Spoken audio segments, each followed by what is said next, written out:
Que esté acá, Manuel. Gracias, Manuel. No, gracias a ustedes, al contrario. ¿Cuánto hace que empezaste con Fundación Sí? La fundación cumple ahora 10 años. Ya una década. Sí, sí, pero como voluntario desde que tengo 14 y tengo 37 ahora, así que hace 23. ¿Por qué te decidiste a participar en eso que muchos denominan tercer sector y del cual participa mucha gente, en el voluntariado, eso digo, hacer tareas? ¿Cuál fue el detonante en vos a los 14 años para eso? Creo que era como un poco asumir que había una parte del mundo que no me gustaba. O sea, la rebeldía te llevó ahí. Sí, sí, la rebeldía, sí, puede ser, puede ser. Creo que es como asumir la responsabilidad que no sé si a los 14 tenía, lo diría con estas palabras que te lo digo ahora, pero asumir la responsabilidad que cada uno de nosotros tiene dentro de la sociedad que le toca. O sea, yo estoy convencido que por algo yo nací en el año en que nací, en este momento digo, todos tenemos alguna función social que cumplir en el lugar que ocupemos. ¿Dónde naciste? En Chascomús, acá a 120 kilómetros. ¿Tienes hermanos? Tengo una hermana, sí. ¿Tus papás viven? Mis dos papás viven. Sí, mi papá vive en Chascomús todavía, mi mamá vive acá en Buenos Aires con nosotros. Mi mamá y mi hermana voluntarias muy activas de la fundación también.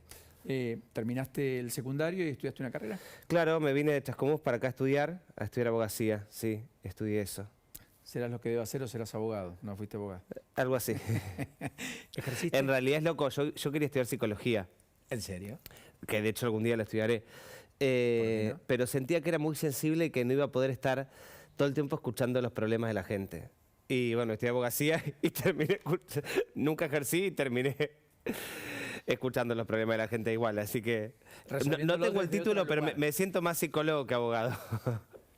Claro, porque lidias con... No lo soy, no ejerzo como psicólogo igual, vamos a aclarar, pero no lo soy ni cerca de serlo, pero he leído bastante y la realidad es que uno trabaja con problemáticas y con situaciones muy sensibles, ¿no? Sí, claro, porque ¿en cuántos proyectos está Fundación Sí hoy?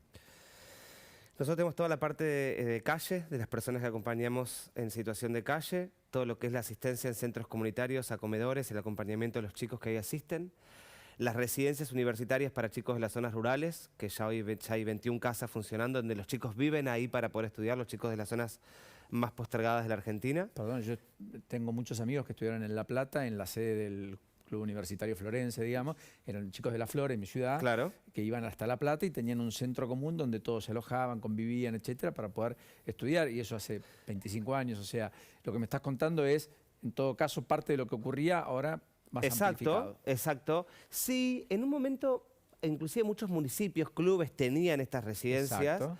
Algunos siguen, otros después dejaron de funcionar.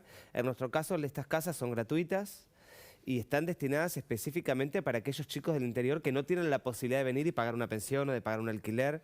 Y cada casa está en una provincia diferente cerca de las universidades. Y ahí los chicos tienen cubierto la comida, los libros, los apuntes y también todo un acompañamiento desde lo emocional y desde lo académico, porque la brecha entre el secundario y la universidad lamentablemente cada vez es más amplia. Bueno, hablemos de estas cosas. Esa brecha la estás notando inexorablemente y cuando vos haces, digamos, trabajás, llegás con ayuda, vos necesitas hoy un componente también pedagógico, sí, más allá de la contención psicológica que antes era casi el denominador común. Sí, claro, sí. Siempre, a ver, siempre la brecha entre el secundario y la universidad, desde que la primera casa nosotros la abrimos hace 9 años. Siempre, la brecha entre el secundario y la universidad siempre fue grande. Claramente esa brecha lamentablemente se fue ampliando, ¿no? Con el tiempo y obviamente lo digo con muchísima tristeza. ¿Y eso ¿no? frustra más a los chicos? Por supuesto. Hay muchos que incluso por supuesto, dejan porque no pueden. Porque cuando vos ves un chico con muchas ganas de salir adelante, que se esforzó mucho para terminar el secundario, que por ahí caminaba muchos kilómetros para ir a la escuela, que logró terminar la escuela, que tiene ganas de decir, bueno, quiero seguir estudiando para ver de qué manera consigo un mejor trabajo, puedo vivir de mi sueldo, ayudo a mi familia. Y de pronto las herramientas que les brindamos en el secundario no fueron las necesarias para que ese chico pueda entrar a un terciario, pueda entrar a la universidad, y les sea muy difícil, obviamente es sumamente frustrante, doloroso, angustiante, para ellos, para su familia que hace el esfuerzo, para quienes lo acompañan. Es muy importante lo que marcás. Y Porque, sin duda una responsabilidad de todos nosotros que esa brecha se acorte, ¿no? sí, porque siempre discutimos lo cuantitativo en términos educativos, pero pocas veces lo cualitativo. ¿Para qué van a la escuela? Y me parece que ese debate hay que darlo cuanto antes, porque si no todo lo que marcás que ha venido degradándose en los últimos 9 años de la primera casa se va a profundizar. Y el problema es que digamos, el mundo no te va a dar una segunda oportunidad, porque todo es muy rápido hoy. Yo creo que la escuela hoy cumple una multiplicidad, una cantidad de funciones y de roles Donde enormes. la educación es una más.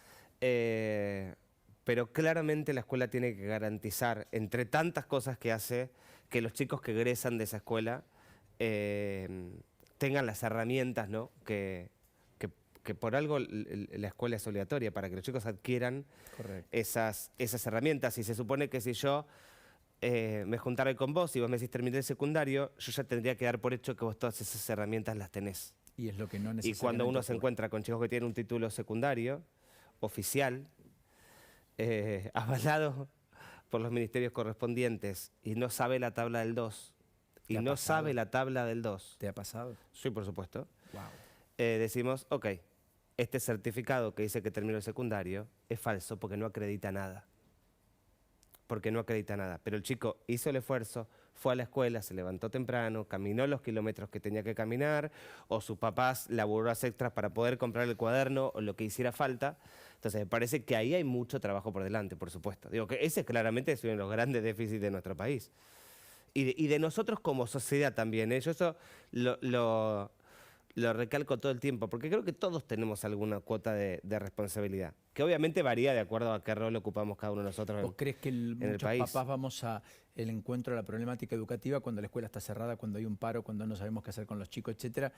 ¿Que hay un poco de eso también? Creo que hay de todo. Creo que hay de todo y que es difícil establecer responsabilidad a un solo sector o a una sola persona. Creo que es una responsabilidad compartida y creo que es un tema del que se habla mucho, porque de educación se habla bastante, Por pero suerte que al ahora. momento de... Sí, pero esas palabras hay que llevarlas a la acción y realmente que esas acciones tengan el impacto que de verdad necesitamos, porque si no, digo, si ese chico ya después no puede acceder a un trabajo porque no tiene las herramientas necesarias, no puede acceder a continuar estudiando qué es lo que quería, no puede, digo, en definitiva se lo termina condenando a seguir siendo pobre. Y la escuela tiene que ser el trampolín para poder salir de la situación de pobreza, ¿no? Definitivamente. Porque además no hay sistema más igualador que ese, digamos, donde llegan desiguales, pero deberían terminar iguales. Que además creo que es el único tema donde no hay grieta, porque que hay que apostar a la educación coincidimos todos. Nos podríamos sentar a quien querramos en esta mesa y todos coincidiríamos en esa. Claro, el problema es que después le ponemos seguramente adentro. es probable que algunos pensemos de una forma, otros de otra, de cómo es la manera de llegar a... Pero que la educación es el gran camino al que hay que apostar, invertir y hacer, coincidimos todos. Sí, el problema es que algunos te van a querer poner un manual con una parte de cosas que tal vez sea lo que ellos entienden que, otros te van a querer poner otra. Por eso el qué es muy importante, qué le ponemos adentro, lo cualitativo, qué hacemos con ese sistema educativo, ¿no? Si le ponemos informática, robótica, si hacemos colegios bilingües. Acá donde estás vos, estaba el titular de Accenture el otro día y me decía, el techo de cristal es no saber un segundo idioma. Entre otras cosas, digamos, para conseguir un empleo de mejor calidad. No te quiero... Imagínate que si estamos hablando de un chico que no te sabe la tabla del 2, Bueno, claro. el segundo idioma estamos a una distancia considerable, ¿no? Considerable. Yo creo que también es importante que salgan chicos que se sepan valiosos, que sepan que pueden, que son merecedores de oportunidades y que acceder a la educación también es su derecho. Que no es un regalo que alguien les hace, que de verdad estamos en un país donde la educación, Es por obligatoria. suerte, Es universal. es gratuita y que es derecho de ellos poder acceder a eso. Veo mucha gente en la calle, Manuel. Vos trabajás con la problemática hace muchos años, Fundación sí lo ha hecho desde su origen. Hubo un censo a las personas en situación de calle, etcétera. Vamos a tener la magnitud y la dimensión. Pero ese correlato de esa gente en calle, ¿qué nos está queriendo decir? Háblame del todo, no me hables del... Vos que lo conocés, no de esa foto estática de alguien que está en una esquina o está en un banco buscando cobijarse del frío, etcétera. ¿Qué es lo que está pasando en la calle? Fundamentalmente es un montón de gente que tiene detrás una historia de un enorme dolor. Eso, si yo te tuviera que decir un factor común a todas las personas que nos podemos encontrar en este barrio, en el otro o en el otro, ese sería el factor común. Gente que tiene detrás una historia de un profundo dolor. Por eso es tan difícil la problemática y por eso desencaja todo el tiempo a la gente, porque es tan difícil abordarla porque no se resuelve solo con una vivienda. Y esto es difícil decirlo si no se puede fundamentar, pero no se resuelve solo solucionando lo habitacional. Ojalá se resolviera así. Porque si solo lo resolviera lo habitacional, estamos hablando solo de construir casas. Establecer cuántas personas hay, si hay 1000, construir 1000 viviendas, si hay 10.000, construir 10.000 viviendas. Si no resolvemos la historia de enorme dolor que cada persona tiene atrás, por lo cual termina consumiendo, termina en el piso, termina sintiéndose menos que un animal, termina no queriendo ser... menos que un animal. Sí, claro. La autoestima en calle está completamente destruida. Si yo siento que no valgo, ¿qué oportunidad voy a salir a buscar?